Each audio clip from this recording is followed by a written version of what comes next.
So thank you all for coming out on this nice fall, I guess, almost summer-like evening for the first of our kickoff event for the Center for Russian, East European, and Eurasian Studies here at University of Michigan.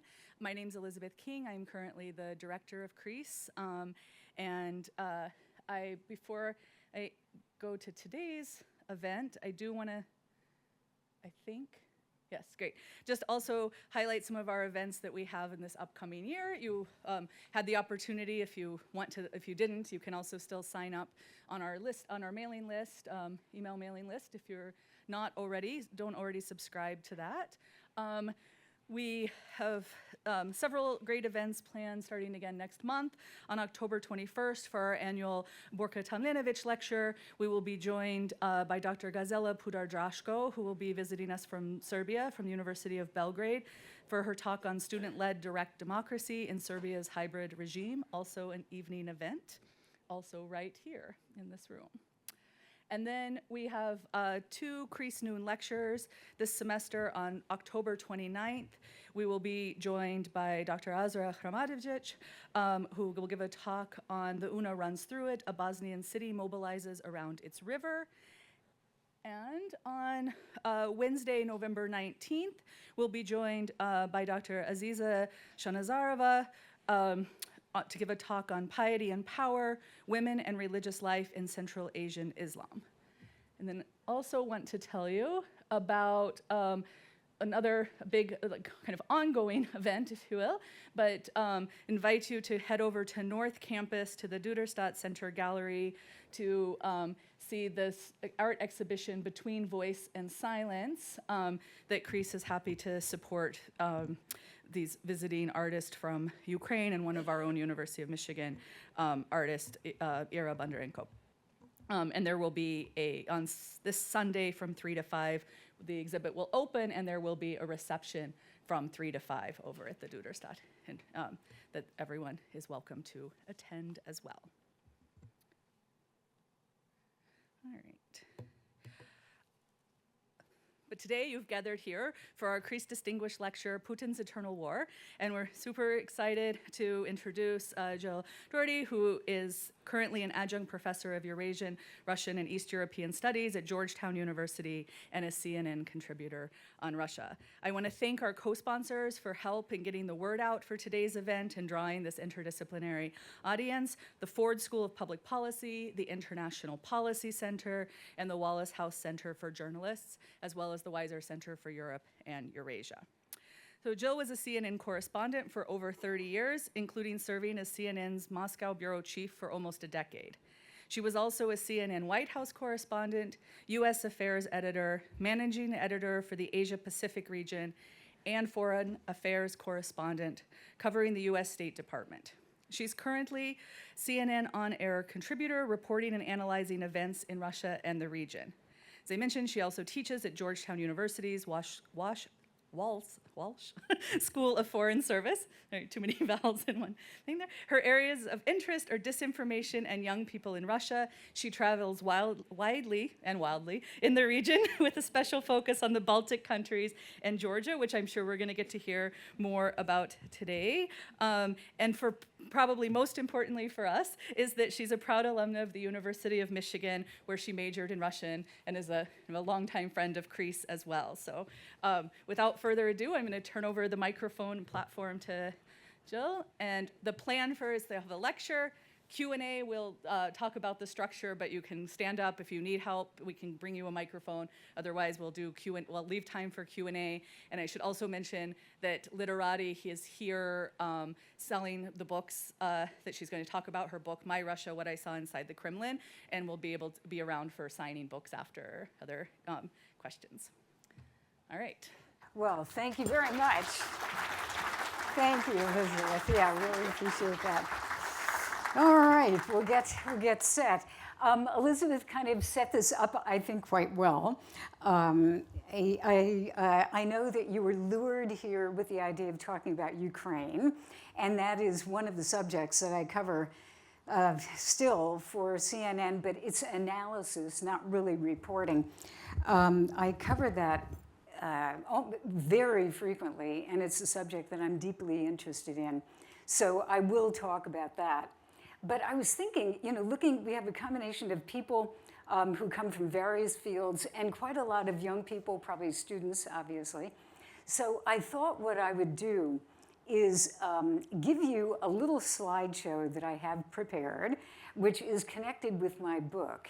And the reason I wanted to talk about my book is that, it's funny, when I was here at the University of Michigan in 1969 and 1970, I thought, I was reading all the time, of course, and I kept thinking, I would like to write a book.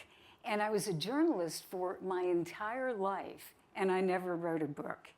And I did everything but long form journalism, radio pieces, TV, 1.5 minutes, and did this for my entire professional life, but I never wrote a book.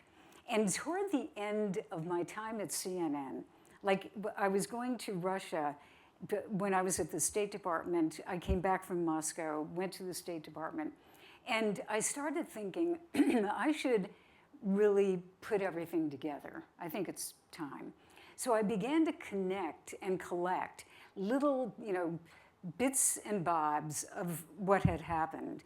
And luckily, when I kept thinking, oh my goodness, how do I even begin to talk about Russia? Because I was in Moscow for 10 years, and I had been there before, but permanently as the Moscow bureau chief. And I thought, how do I possibly recall what I did? Because every day it was very, very intense. It was the end of Yeltsin. I did cover Gorbachev as well, but the end of Yeltsin, beginning of Putin, and then all of Putin. And the days were crazy. And so I did not keep a diary. I had notebooks. But the one thing that I did have was every day I had to do reports.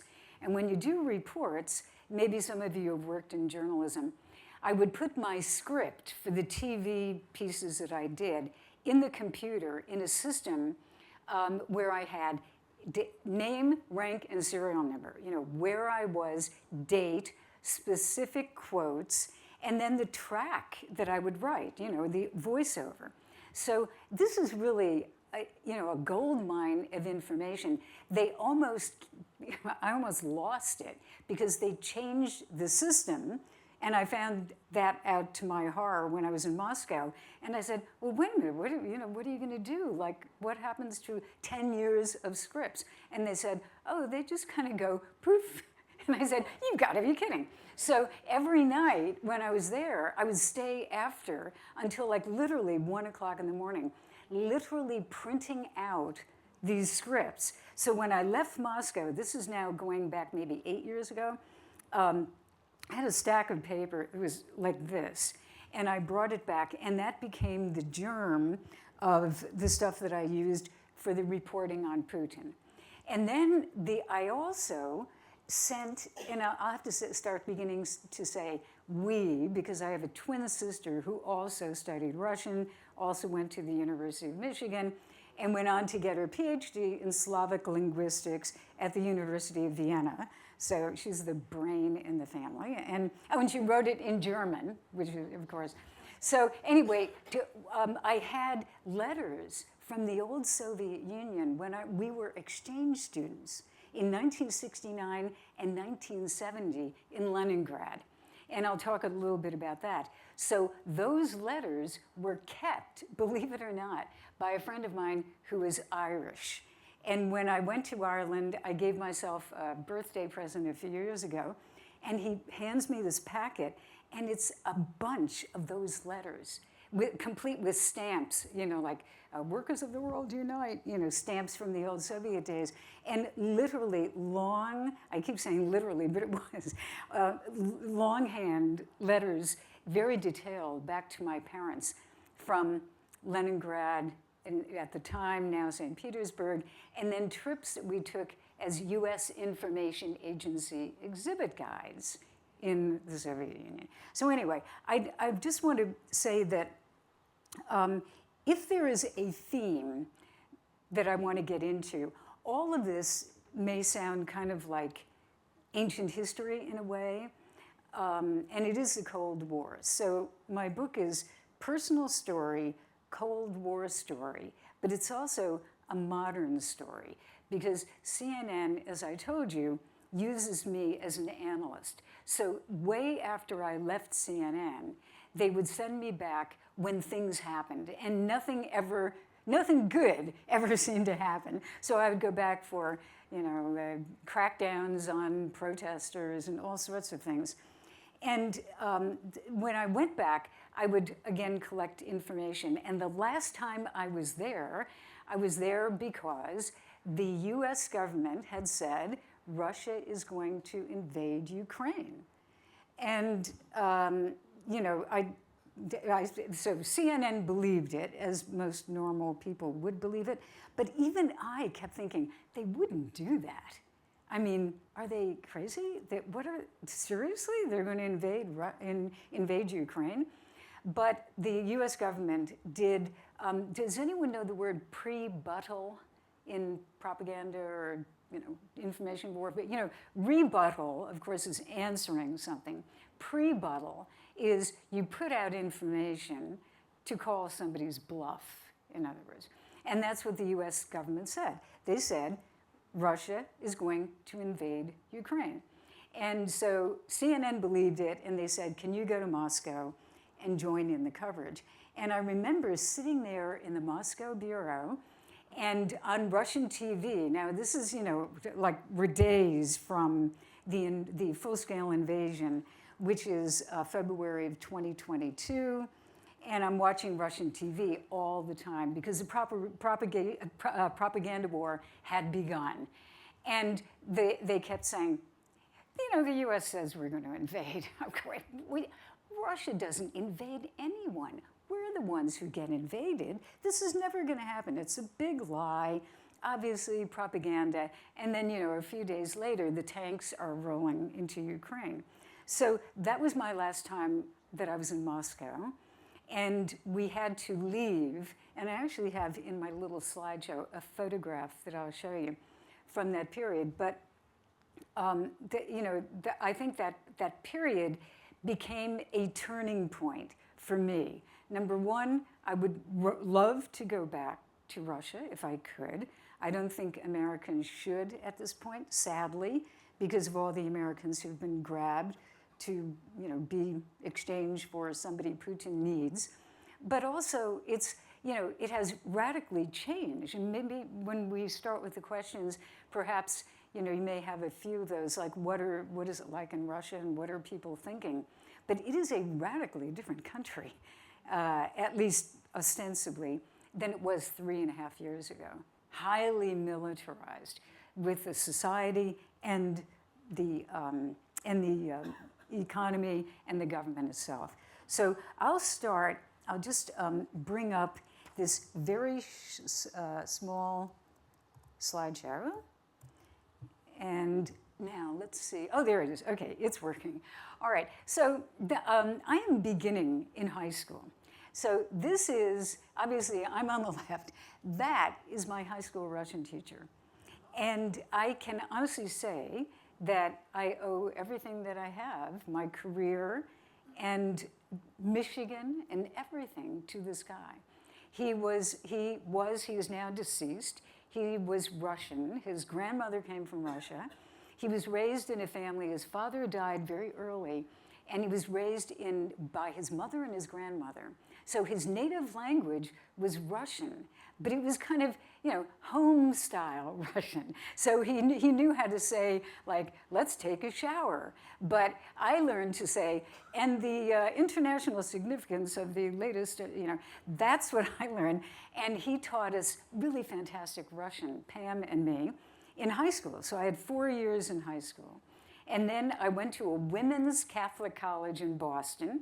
We ran out of Russian courses, and we heard about the University of Michigan, which was and remains one of the top places for the study of the entire region. At that point, it was more limited, Russia, Ukraine, et cetera. Maybe not even Ukraine, I'm not quite sure. But it was famous for a place, a university that the government had focused on to teach critical languages during the Cold War. So we came here, and this is where we got our undergraduate degree. So that's Mr. Peregrine. And when quick thing, when I decided that I wanted to write the book, I thought, I have to talk to Mr. Peregrine. And I did. I went to Scranton, Pennsylvania, and sat in his kitchen where this picture was taken, and a year later he died.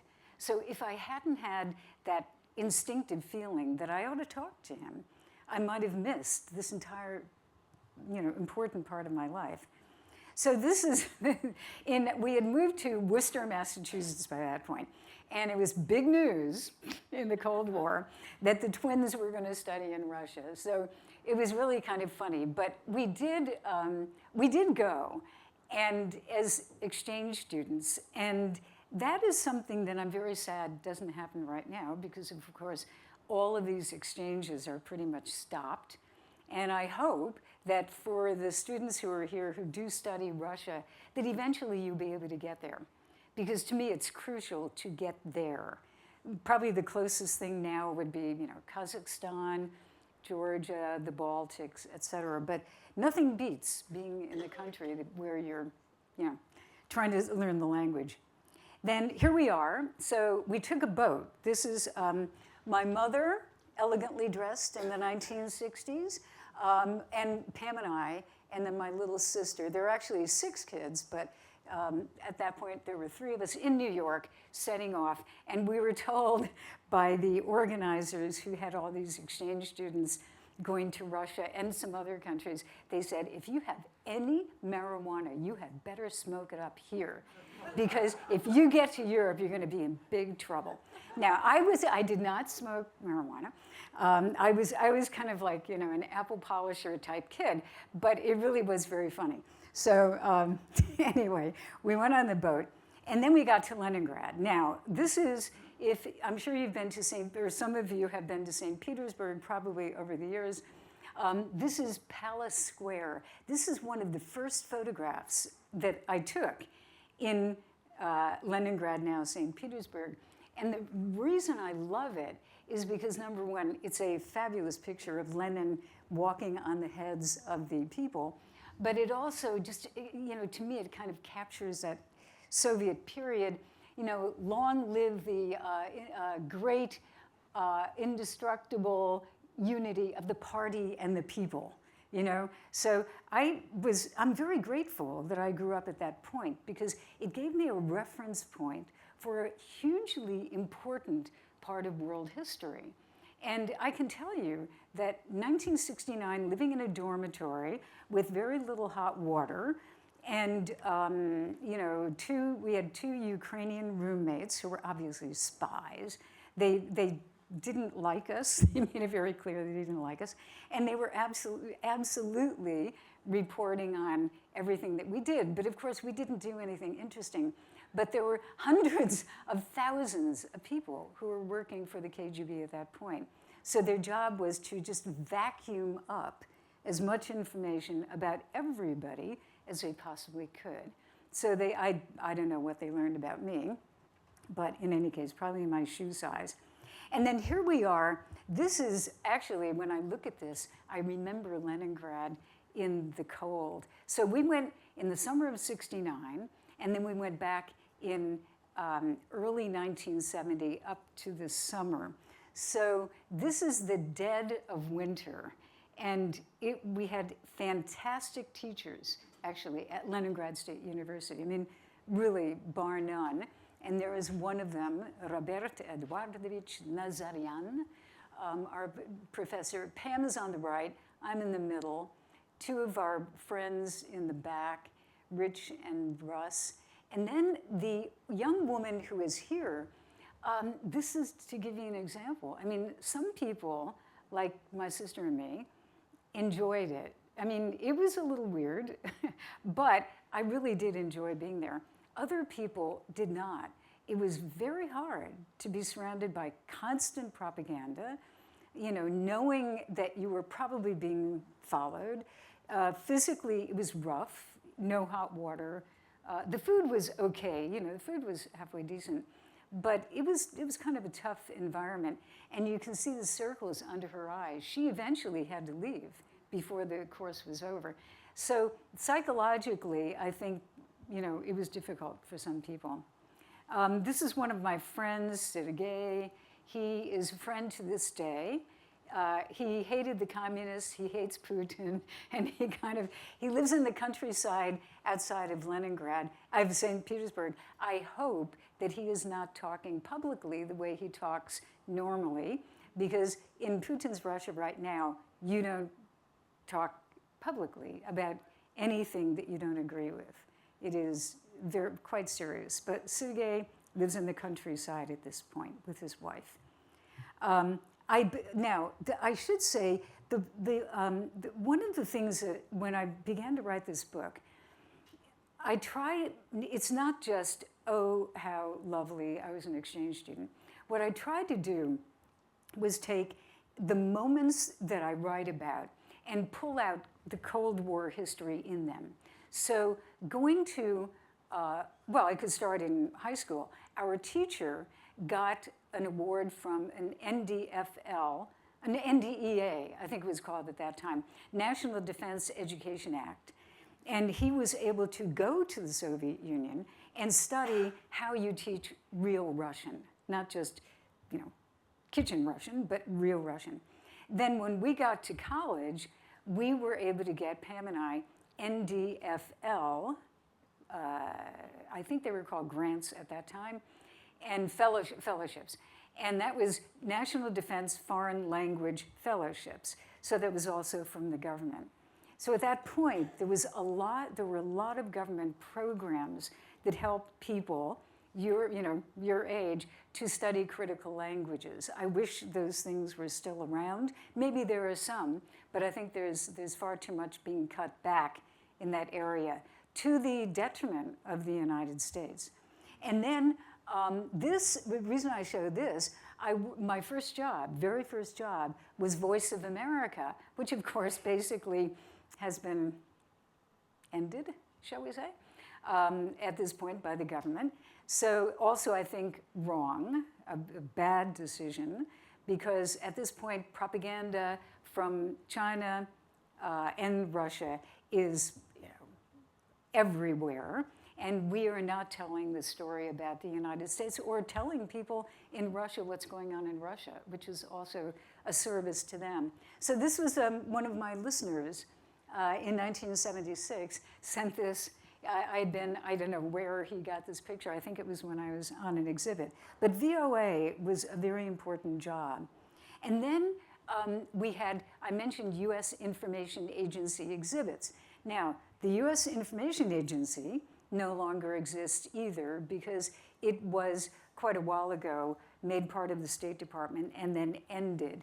But the U.S. Information Agency had exhibits that went throughout the old Soviet Union, and they were extremely successful. This would be like basically 1970s and 80s.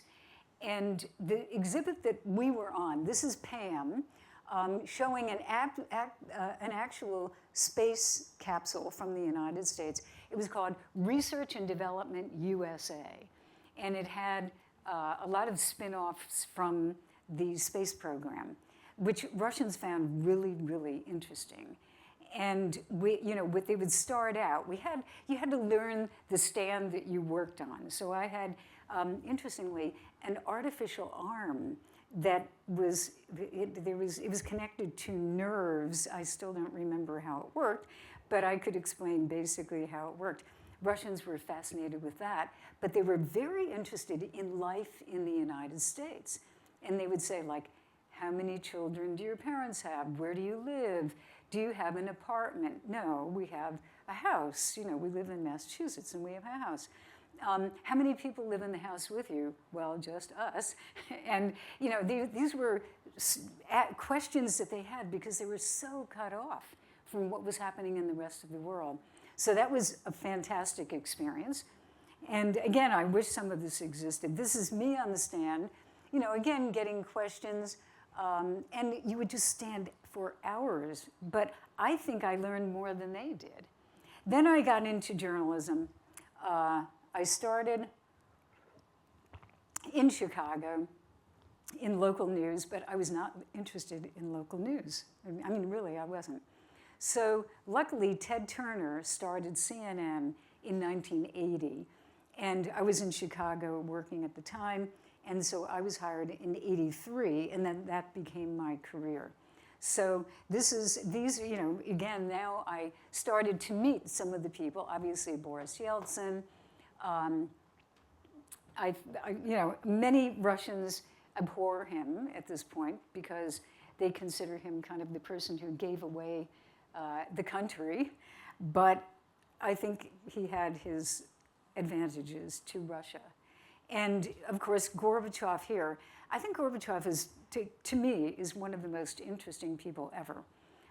You know, that I think when I see heads nodding, I personally respected him. I thought he was a decent person. Now, we have to, you know, put it in context that Chernobyl is not exactly a high point of what he did in the Soviet Union. But basically, he helped to end the Soviet Union, although he did not want to. He was trying to preserve it, but in kind of a reformed fashion.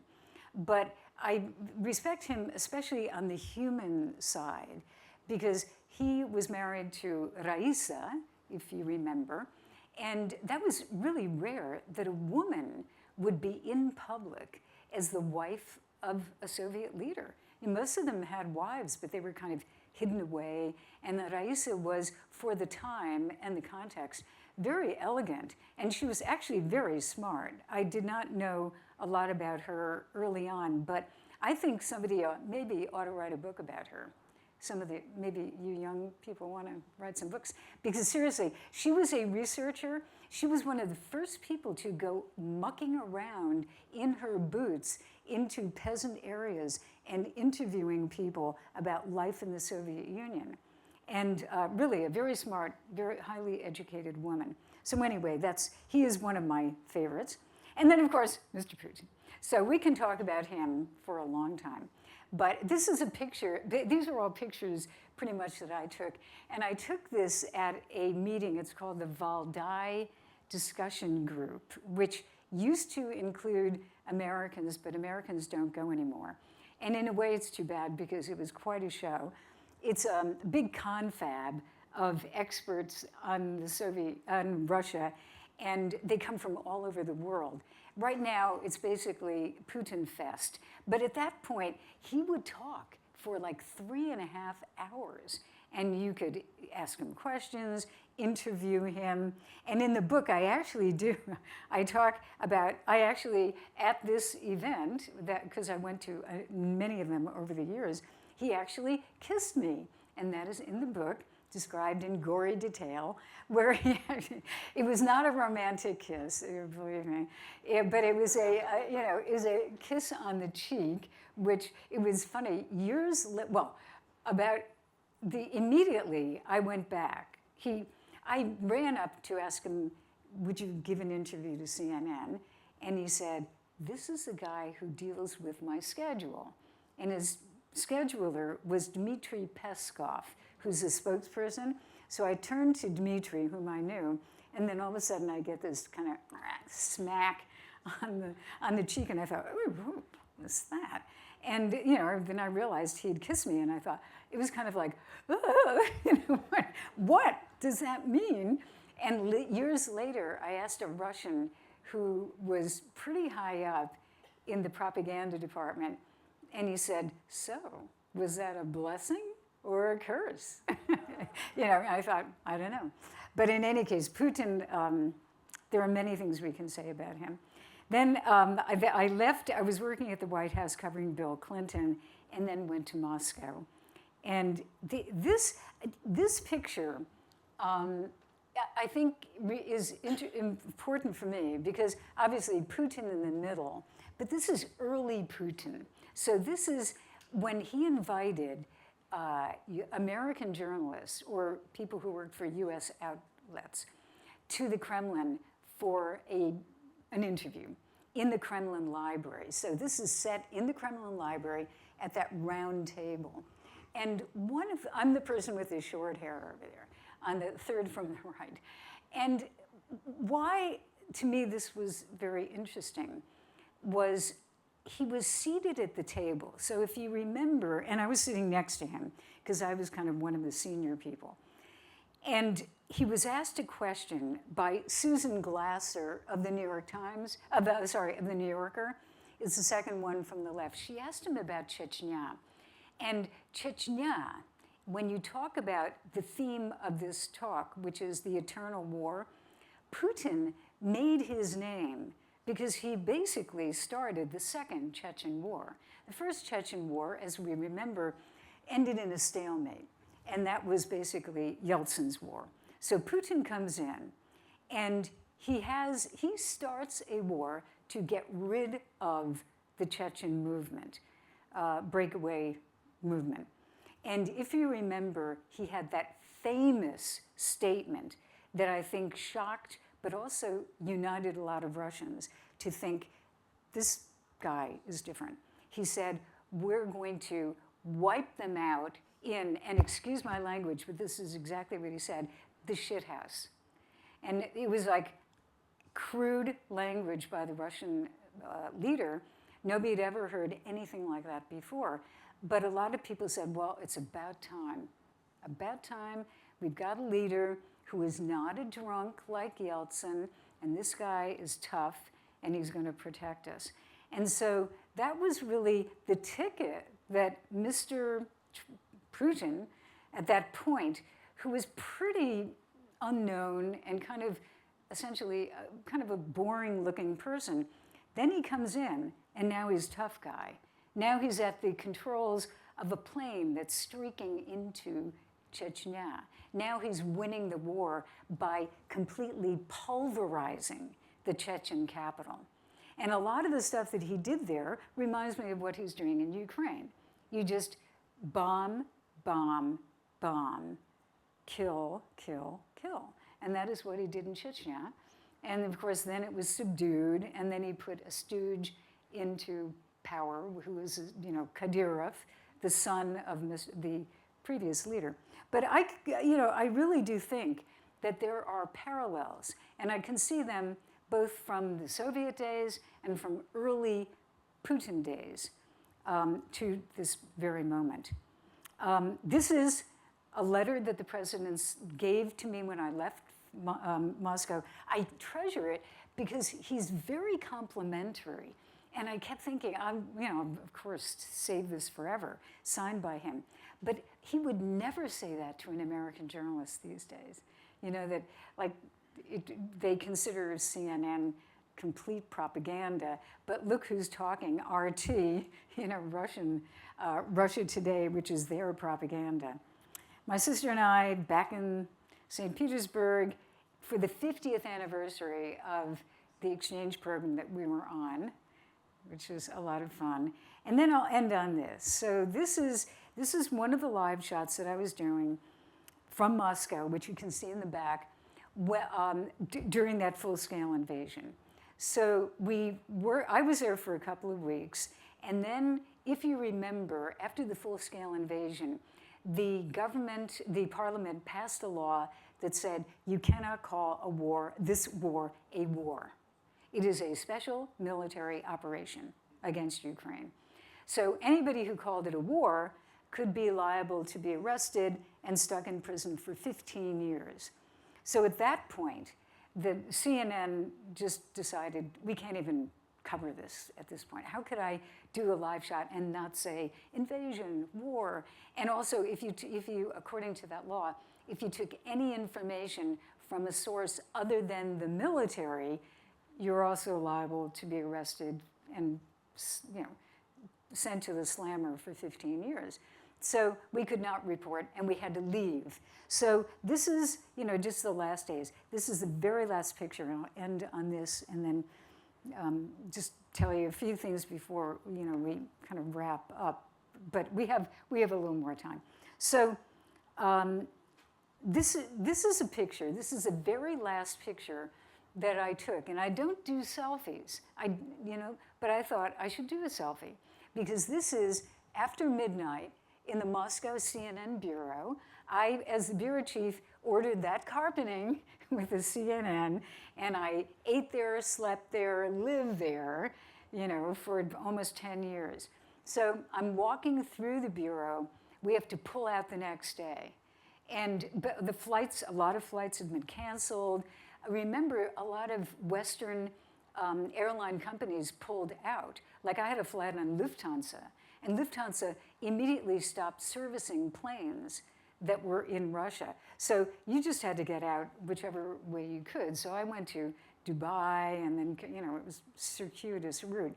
But I walked through the bureau, and I took this. Everyone was back there. Everyone's packing, getting ready to go the next day. And I thought, I'm going to take this picture because I don't know when I'm going to be back or whether I will ever be back. And that still, to me, it's really, I would say, painful to say that I may not be able to go back. And I don't think I can really fully understand what is happening, but I will tell you two things, and then I do want to get to questions.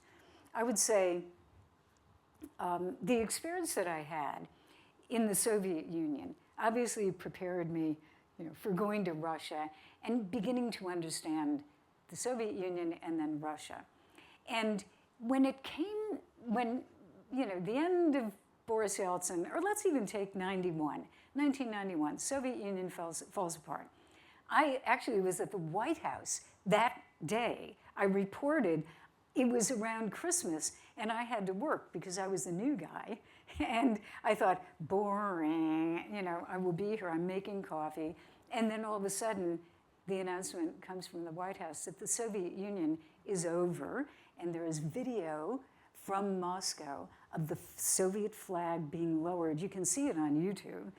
And Soviet Union is over. And I remember standing on the front lawn of the White House doing a live shot thinking, this country that I was fascinated with when I was in high school doesn't exist anymore. And it was, I couldn't even grasp it at that point. So I think when we're trying to understand, what Putin is doing and what he's telling his people and how he's motivating them to look at the West, he is really, I would call him a Soviet man. He's more Soviet than modern Russian. I think, number one, look, he's a former KGB agent, and as you know, they say KGB, there's no such thing as former KGB. Once a KGB officer, always a KGB officer, which is probably true. But I think that also he grew up with that idea, which is, I would describe as chip on the shoulder. Soviet Union is over. The greatest geopolitical tragedy, as he called it, of the 20th century. He believes that Russia was weak, and Russia was brought to its knees by the West, and he is not going to let that happen again. So there's a lot of this, Soviet kind of, desire to give it back to the West that motivates a lot of what he does. But I think it's even worse, I hate to say, than the Soviet Union. Because in the Soviet Union, you had the Politburo. So there was a group that ran the country, and then there was a leader, let's say Gorbachev, or the previous leaders of the Soviet Union. But there was a group that made decisions. Now, there's Putin. Now, obviously, he doesn't control every single little thing, but essentially, it is one-man rule with a very small coterie of his people. So that, to me, is not safe, because when he ordered that invasion of Ukraine, much of the leadership didn't even know that it was going to happen. And the military thought it would be a picnic, as you remember, going right straight to Kiev. Some of the shock troops that went in first brought dress uniforms. This is really true. Brought dress uniforms because they thought they were going to have a parade in Kiev as they took over the capital. So that is, to me, dangerous when a guy who is calling all the shots, some people, I'm sure, I know, did not agree with this, but he was the guy. And then in the West, you have more and more personalist rule. In the United States, you have a president who has been given extraordinary, historically extraordinary powers right now to make decisions. Now, I'm not saying it's Putin, but the United States right now has a very personalistic, I think, approach to the use of power. And so when you have that, and Congress is not much of a force, and in Russia, the parliament is rubber stamp parliament. So to me, and this is the last thing I'll say, I think it is less stable than it was during the Soviet period, precisely because there are individual leaders who are making decisions, and also individual leaders who tend to believe that surprise is a good is a good strategy, let's put it that way. But surprise is not always a good strategy, especially if you're a nuclear power. Some predictability is in order. And in the, let's say, last decade, and certainly before that, Russia would do things that were destabilizing, but they always counted on the United States to be the adult in the room. So they would, act up and create problems here and there, believing that the United States would kind of ultimately not bomb them, although some of them do believe the United States would like to have a nuclear attack, which I don't think we do, last time I looked. But basically, I think they believed that the United States was, the adult around the world. Now they're not so sure, and there is less predictability. And to me, that is a more dangerous situation. So here, as I look at half a century of walking on the diag during the Vietnam War, I don't know, maybe it was safer, even though we were also in the period where it was before a lot of the control of nuclear weapons. And now what do we have? The New START agreement, which expires, I believe, in March of next year, and nothing after it. Nothing. No other nuclear arms control agreement that I can see. That's the last one. And so is it safer? I don't think so. And I wish I could say it was. But maybe on a jolly note, we could go to questions, and I'm really looking forward to seeing what's on your minds. So thank you. And we've got microphones. Maybe, did you want to just explain to? Thank you.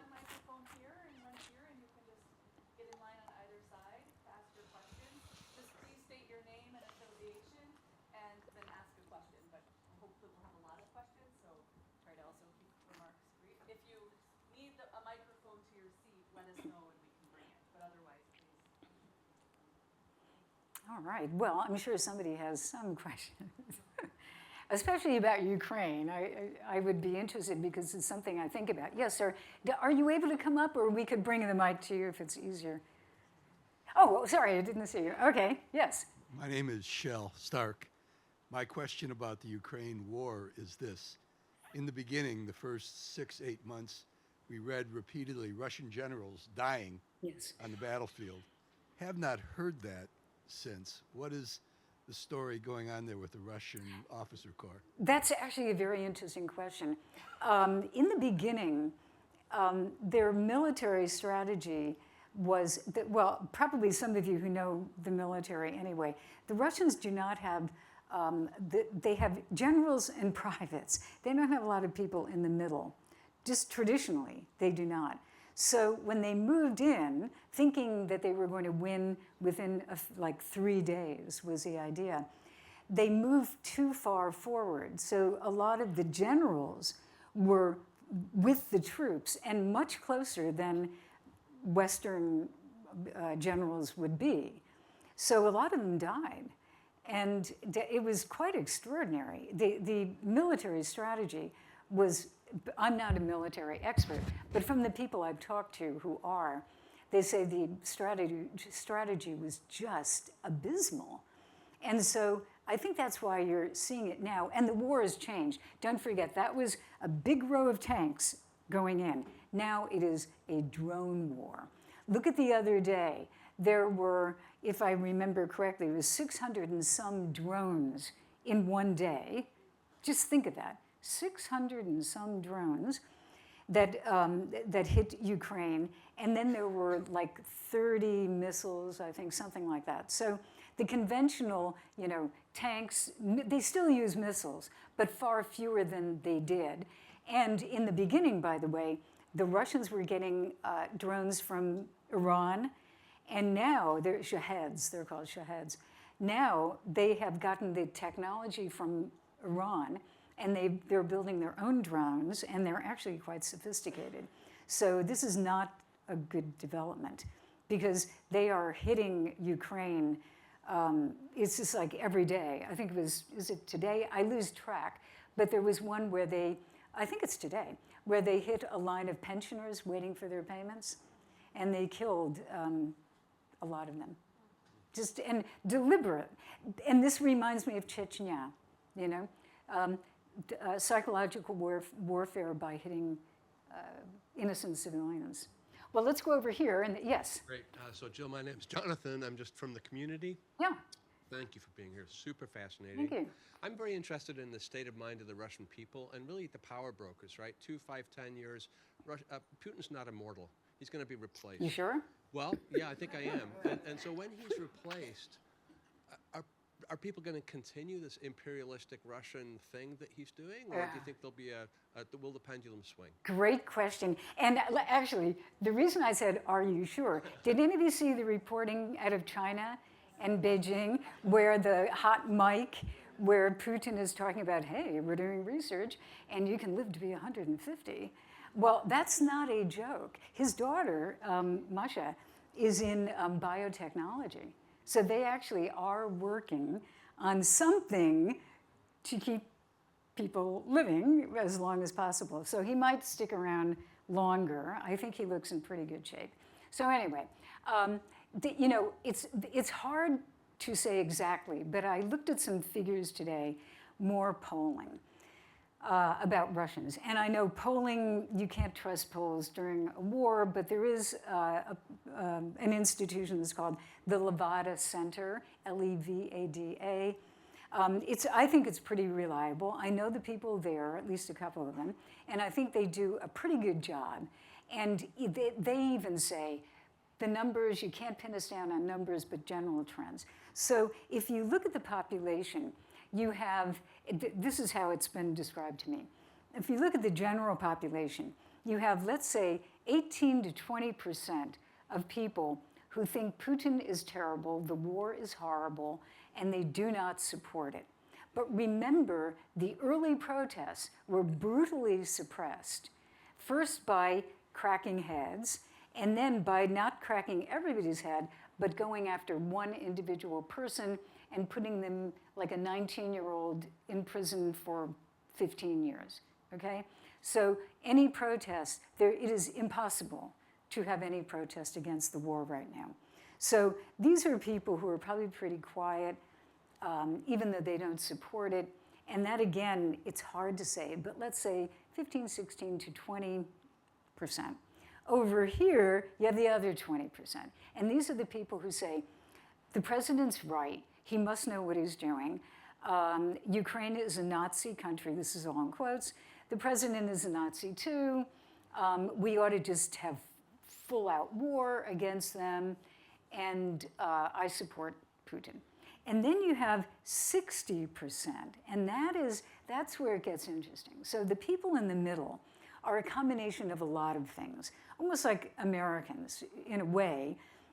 Like people in the middle sometimes don't agree, but they don't do anything about it, or they don't say anything about it, or they're kind of, and I think this is very common, they just say, don't tell me about it. Yeah, I just don't want to know. And this is, some of my Russian friends have said, they call their families in Moscow or other cities across Russia, and the families say, look, you have to be lying. We can't be killing that many people. That's ridiculous. So let's not talk about the war. let's just not talk about the war. So, 60%, the latest figure is that the number of people who want, the number of Russians who want some type of negotiated peace settlement is roughly 60%. That is higher than it's ever been. But when you drill down on that, what kind of a peace? They don't want to give up land. So in other words, what they've grabbed in Donetsk and Luhansk, and then not to mention Zaporizhia and Kherson, they want that. So yeah, they want peace, but they want it on their terms. So that's the best I think that I can do. Men tend to support Putin more than women, and older people support Putin more than young people. Like the poll that I looked at today, 28% of young people are following the war closely. It's a very small number, 28%, amazing. So thank you. Yes. Thank you for a very interesting talk. I'm Anthony Kilbane from Ann Arbor. My question is, have you had an opportunity to talk to the Russians about their attitudes towards NATO? And are they surprised that there appears to be such a lack of unity and commonality of purpose in terms of dealing with Mr. Putin and Ukraine? You mean the unity of Yes. the NATO Of unity? NATO, yes. Yeah. Well, if you live in Russia, there's so much propaganda about NATO. There's no question. So Putin would say, of course, that NATO, the expansion of NATO in the 1990s was the cause of everything.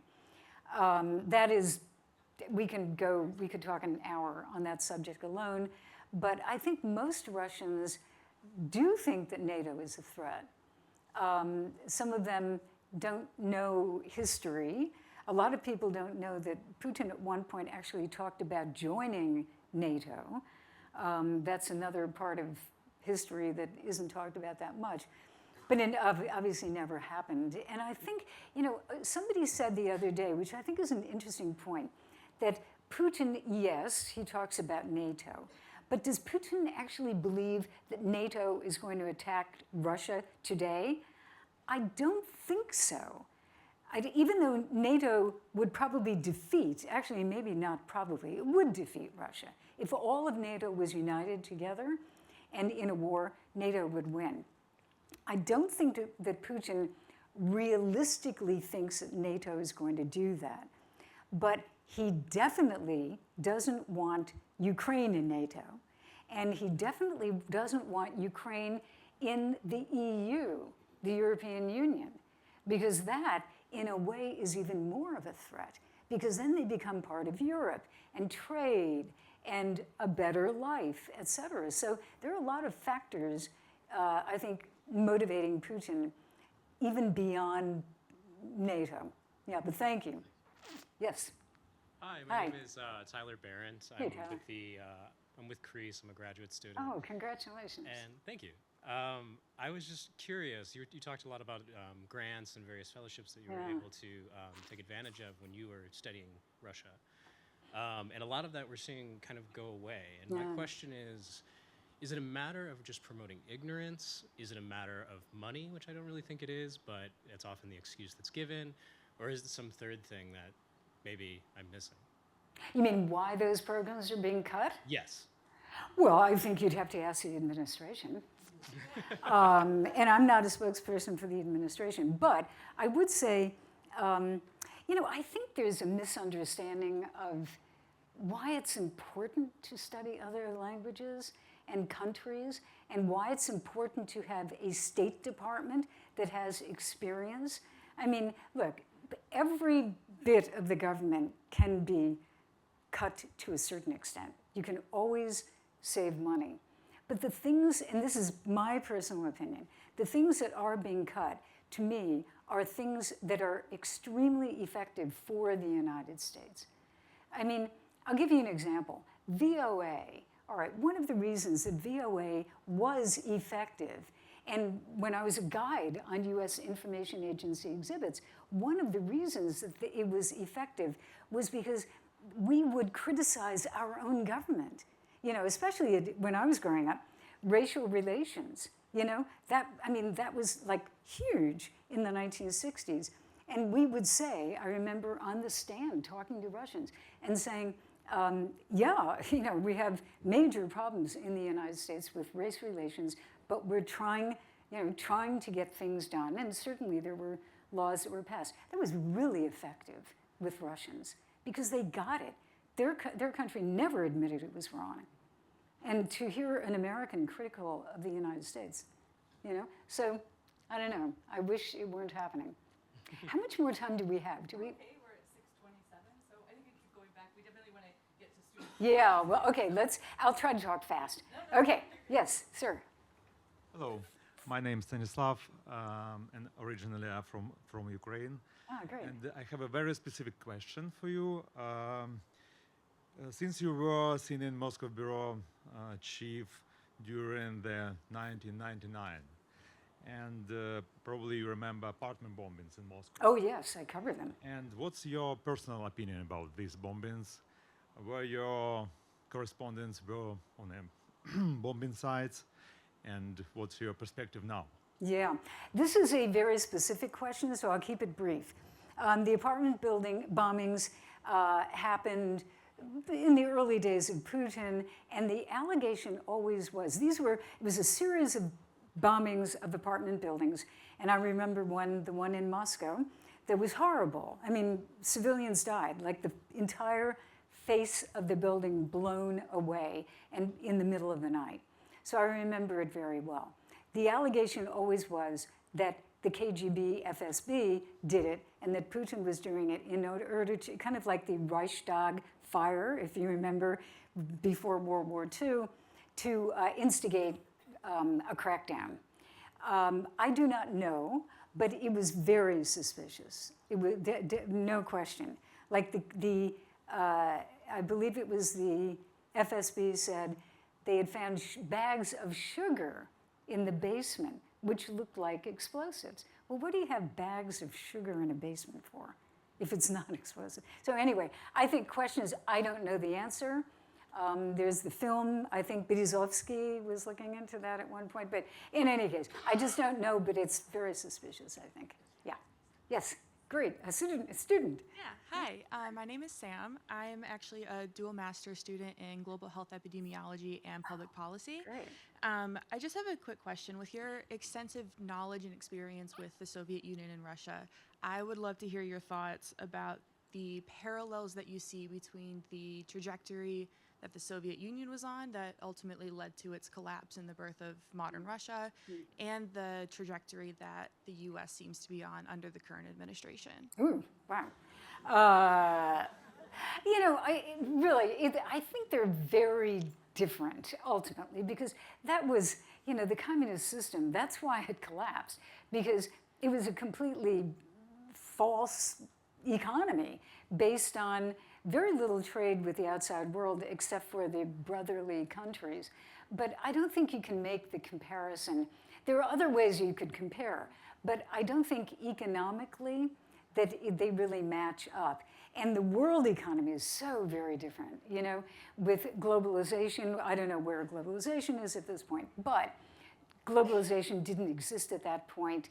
And the trade that we have, international trade, I would say, you know, the tariffs are, and I think taking ownership of, partial ownership of certain companies reminds me of the Soviet Union, like Intel. That reminds me of some of the things that were done in the Soviet Union. But I'm not an economist, but I would say they're quite different at this point. Yeah. Yes, sir. I'm Dennis Powers. I'm just a resident of Ann Arbor. Yeah. Could you tell us why Yeltsin brought Putin into the government? My memory is he just survived a military coup, and then the next thing you know, Yeltsin brings him in as his right-hand man in St. Petersburg. Yeah. And moreover, also, if he had not done that, do you think Putin would be in charge today? If he had not done that, Putin, I don't think, would be in charge.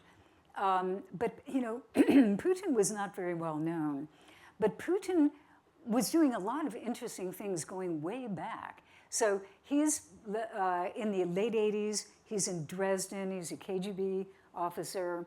Soviet Union collapses, well, the wall falls, Soviet Union collapses. He comes back home to Leningrad, and he goes with the city government, which was considered a reformist government at that point, the Sobchak government.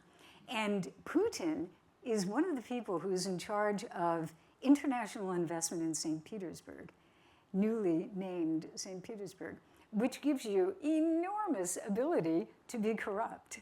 And there was a woman who, at that point, talked about corruption. So he had, even though people didn't know who he was, excuse me, he actually had a lot of traits that were useful. And he also, sorry, he was also, as an FSB, KGB, I should say KGB officer, he had the goods on a lot of people because the KGB had information on my shoe size. So if they had little, I'm sure, joking, but maybe not, but they had a lot of material which could be used to blackmail people. And one of the first things he did when he got in was begin to blackmail people with little sex tapes and things like that. So, and also he was considered loyal. That's the last thing I'd say. He was considered loyal. He was loyal to Sobchak in St. Petersburg. And Yeltsin, at that point, needed protection because if he was stepping down, there was an investigation of his family, and he needed somebody to make sure the investigation would not proceed. So the investigation died.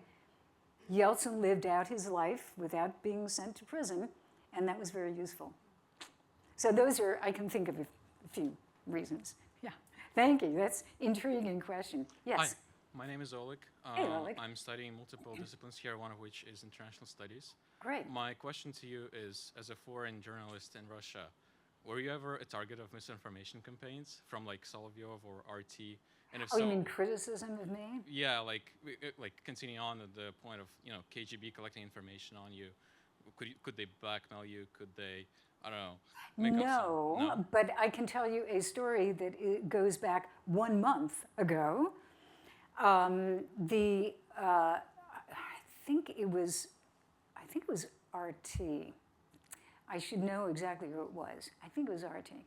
Takes something that I said on air for CNN, in which I was saying, and I wish I could remember the exact quote, but they took my quote, which was my quoting somebody else. They took it as me saying that, and they said, Jill thinks, I think it was a Zelensky question, that Zelensky is, let's say, a fascist. That's not what it was, but that almost on that level. And that Jill Dougherty said that. And this is the oldest trick in the book. I thought, it's classic. I teach a course in disinformation at Georgetown, by the way. So I use it for my students. But yeah, so they haven't said like Jill Dougherty is a murderer, but I wouldn't put it past them. But they do take things out of context. And that was extremely helpful because I have been on Russian TV until relatively recently. I was on Russian TV, just, being interviewed and trying to be realistic. And now I'd never go on because of this, but thank you. It was Oleg? Yes. Oleg? Yeah. Thank you. Thank you. Yeah, okay. Yes, okay, well, we'll try to get through as many. Are we still okay, or? Okay.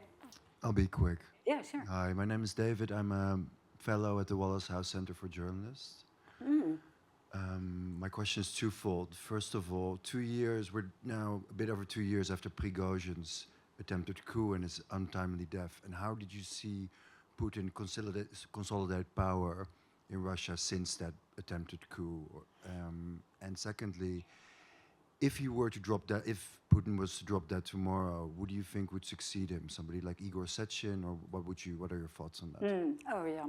Well, okay, so Prigozhin, remember, he had his revolt against kind of the generals, begins to march on Moscow. He is now fighting in Ukraine. He's very critical of the generals, and then he has his march on Moscow. and they stopped it. But he could have gotten to Moscow, and he was actually quite popular because he said, the generals' kids aren't dying, average people's kids are dying. That's very effective. So, and then, remember how many months later? The plane crashes and Prigozhin dies. So obviously, they wanted to bump him off, and the message was, he was a traitor, and traitors, you know, that's the worst thing, according to Putin, is a traitor. He respects an enemy. He does not respect traitors. So I think when Prigozhin did that, even though they had been kind of friendly before, he had to go. So I don't know. I mean, if the question is what happened or what does it mean, I would say, you know, It was more, how did he consolidate power since, if you have any kind I of, think, you know, did well, he the clean up the message- ranks or, you know? I think the message is, do not do what Prigozhin did.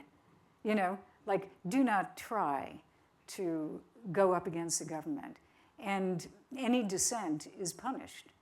Even there are military bloggers who are really very interesting, and you can kind of get a more realistic view of what's going on in the war by following them. But that's one thing. And then the other thing was what happens when Putin dies. Okay, if Putin dies, when he dies, the order, you will probably see, there'll be a big, you know, CNN will be all over it. So what will happen is the prime minister becomes the acting president, and they have to hold elections, and I think it's within 3 months, if I'm not mistaken. But I think if you talk to anybody, especially Russians who kind of know what's going on, I think the long knives will be out. The power center has all of a sudden shifted, much as Putin was in charge.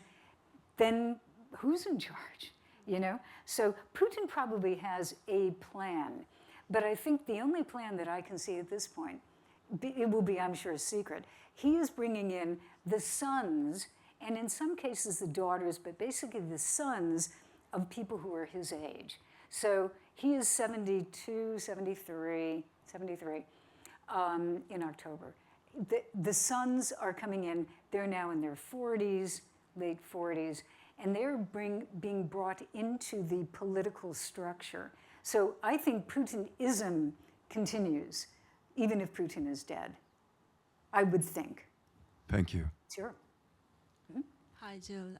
Thank you so much for your talk. And my name is Tenzin. I'm also a Knight Wallace journalism fellow. Oh, fantastic. And I'm also a Radio Free Asia journalist, so I wanted to thank you for what you said about VOA and RFE and the impact that their shutdown will have on the propaganda war.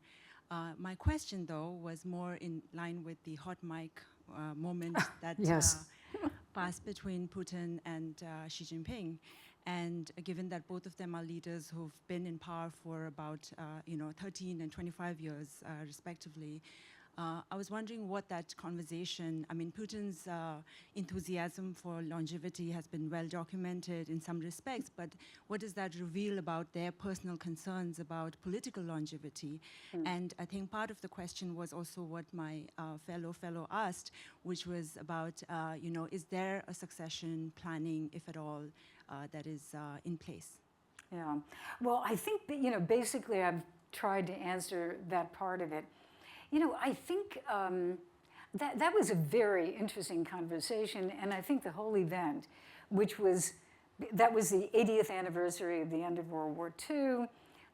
They kind of conveniently forgot that the United States and my father had fought in the Pacific Theater. It was kind of like they did it. But I think what was the most interesting from that was right now in the context of Ukraine, China is very useful because it provides high-tech and some help behind the scenes and some sanctions busting. But they're pretty smart in the way they haven't gone full-fledged on Putin's side.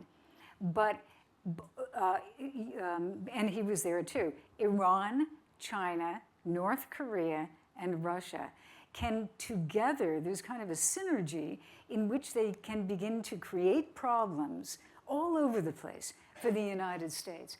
And that is part of the old world order. You know, the message was, old world order is over, new world order, which is much more equitable. The old one was run by the United States. Now the rest of the world is going to equitably, you know, run the world. That was their message. But I think for Putin and Xi, I think the most interesting is Russia right now is very dependent on China. And since Europe is weaning itself off Russian energy, the market is China. And China knows it. So they are negotiating lower and lower prices for Russian energy. So Putin has a problem of becoming kind of the little brother here in the relationship with China. So I don't know. I mean, I think they're probably thinking about the future. But right now, I think they're talking about, probably behind the scenes, you know, how do you keep control of your countries and what happens after Ukraine? It's nobody knows right now, but it will be very significant, not only for Russia, Ukraine, but for China and Taiwan. Yeah. Okay, can we get pretty close to the end here? Yeah. I'm happy to do it forever. I just. No, we're okay on time if you're. I'm happy to do it. I just wanted to make sure. I'm so used to Zooms, you know, that kind of end within an hour. But yes, okay, now I'll breathe. Yeah. My name is Catherine. I'm a student here. My question is, I feel like besides like big things like sanctions, most average Russian citizens may feel more impacted by like the ban on Russian international sports or the holds on visa and study abroad programs and stuff. Yeah. I was wondering if you think those are actually effective at putting pressure on the Russian government, or if they just make Russian citizens feel like more alienated and hate the Western world more. You know, I think Putin thinks that that is effective. I've given up the idea that, like in the beginning, when remember after the full-scale invasion, there were about 1 million Russians who fled, and a lot of them were journalists. They went to the Baltics, they went to Georgia, they went all over the place.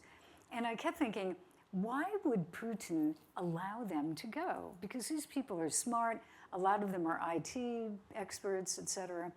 And I kept thinking, isn't that bad for the future of Russia? I think he doesn't care. I think he thinks of them as troublemakers. So these programs that we think are really good, that we were talking with the other students about, I think he thinks of them as dangerous. I mean, if you send a kid to the United States right now, they're going to find out, you know, they'll find out all of our problems, and they'll find out how we are politically, you know, divided, et cetera. But they'll also find that there are some decent Americans, and they might find out that, you know, they can learn something. If they came to the University of Michigan, it would be an incredible experience. But Putin wants them at home, and Putin wants them as part of his war effort for Russia. And I say that with great sadness. I mean, this is all, the war is everything. That's why there is the cult of World War II. You know, I remember the cult of World War II, but it wasn't really a cult in the Soviet days. It was more like, you know, suffering, like we really suffered. The Russians and the Soviet citizens had suffered to save the world, and they really had. Now it's, we did it. Americans had nothing to do with it, you know. It's a lot of this type of stuff. It's completely militarized. So in that context, I think he wants every young Russian at home, part of his system, and building whatever he is building, which, I don't know. It's not, I mean, it's not the Soviet Union, but it's something like an empire. You know, we can debate that. There's a lot of debate, what is it? But yeah, I think it's very sad. And I'm sorry for your generation to have to go through this, because the thing that changed my life was living in Leningrad, you know, experiencing that, living in a dorm, talking with people, eating the food, going to the banya, you know, taking a shower in the banya. That's how I learned about Russia. Yeah, thanks. Yes? We have two more, one on each side. Okay, yeah, perfect. Thank you, Professor, for the fascinating talk. My name is Otto Gulbani. I'm a first-year doctoral student here at the U of M in History and Anthropology. Oh. So, in parallel with Russia's full-scale invasion in Ukraine, the perils of which are evident before our eyes, could you also please tell us briefly how Russia projects its power in other frontiers, for example, in Georgia or the Caucasus? My favorite subject. I was, in the past year and a half, I've been to Georgia 4 times. So, yes, 4 times. So one of the countries that I follow. I think, look, Georgia is different. We also could talk an hour about that because it does have a leader who is very different. I mean, he's friendly to Russia, but it's not that simple. This is Mr. Ivanishvili, who is a pretty unique character, but who is dragging Georgia into the past and cracking down on civil society in a brutal and vicious fashion right now. So I think the way they're doing it there is by corruption, political corruption, and then techniques that are using, and this is a really, I think, important part of it, they're exploiting something that Putin uses, which is traditional values. So Russia is not only militarized, but it believes that it is the center of Christianity saving Europe, which is now debauched. Europe is lost. It is filled with sinners and weird gay people who have marches all over the place, and Russia is a bastion of traditional values. Now, this is obviously, I'm exaggerating, but this is essentially the message. So Mr. Ivanishvili and his cohorts have taken that and have passed 2 laws that are called the Russian laws. They're very similar to Russian laws that exist. One is a traditional values type of law, almost verbatim a Russian law, and the other is foreign agents law. So if you're an NGO, and there are a lot of fantastic NGOs in Georgia. If you are an NGO and you used to get money from USAID or Americans or Europe in general, you are now considered a foreign agent and you are supposed to register. And if you don't register, you are in real trouble. So this is the way the Russification is happening. Because Georgians, as you yourself know, Georgians are not particularly friendly toward Russians traditionally. I mean, over centuries, a lot of Russians liked Georgia in the Soviet days because of the wine and all of that. But Georgians were brutalized by the Soviets, including the Bolsheviks, between 1918 and 1921. So I think you can use tanks to take over a country or destroy a country, but you can also use corruption. And that's one of the big things that Russia uses, economic corruption, buy up politicians, and turn them to your side to pass laws that are Russia-style laws. It's really, it's a very serious problem at this point. But thank you for that question. My regards to Tbilisi. Yes, sir. I think you're the lucky guy for the last question. Happily so. Hi, Jill. Thank you so much. It was an amazing talk. Also a journalist and a fellow at the Wallace House Center for Journalists. There's a lot of us in the room. Fantastic. I was really heartened to hear you talk about Voice of America, and I wanted to ask specifically about Russia's propaganda war and disinformation war outside Europe and Ukraine, because actually the space that's playing out the most is in Africa, which is a continent that your current president called a name that I won't say, but you all remember. Yes. And it's a continent in which the current president has also banned many countries from. And you see Russia's activities from the Sahel to Sudan, where they've got a military base. And of course now, this country has shut down Voice of America, Tigrinya, Somali service, so many services are gone. So I just wanted to ask if you could say more about that and, the need to tell, the people in this country the need to fund these kinds of journalistic institutions because, they are giving a counterweight to all this kind of Absolutely. disinformation that's happening in Africa? Well, I'm sure, we both look at it in a similar fashion. I mean, Russia is extremely active right now, you're absolutely right, in Africa and in Latin America. So in these countries, their message is basically, remember the old Soviet days when we were on your side and we were the Che Guevara supporters, the kind of like revolutionary movement? Well, we're not communists anymore, but we support you against the hegemonic rule of the United States, which wants to tell everybody in the world what to do. We are on your side. This is all in quotes. So that's the message. And it can be very effective because, the United States has done some things like the Vietnam War and Iraq, et cetera. So we have a lot of vulnerabilities. And if you look at, as a friend of mine said, if you are the hegemonic rich power, a lot of people are going to resent that. So the Russians play on resentment. And then they use soft power. For example, look what's happening right now. It's a brand new example, and Elizabeth and I were talking about this. Remember when COVID started and the Russians developed the Sputnik vaccine? They used that vaccine as soft power, and they gave it away, in some cases sold, but in some cases they gave it away to people in Africa, developing countries, Latin America, all over the place. And it won them a lot of fans. Okay, now, since we are, I don't know what we're doing with vaccines, whether they even exist anymore, but the Russians have just announced, just the other day, literally like 2 or 3 days ago, they are developing an anti-cancer vaccine, and guess what kind of a vaccine it is? mRNA. The same thing that a certain person who lives in Washington, D.C. thinks is going to kill all of us. So I'm betraying my feelings, but I feel very strongly about this. So the Russians are going to run in there. They may say, they'll try to exploit a lot of different aspects. So they could say, well, still, we want peace in Ukraine, and President Trump is a good president. They can play that game. But they will also criticize the United States for not giving away vaccines and for not developing vaccines.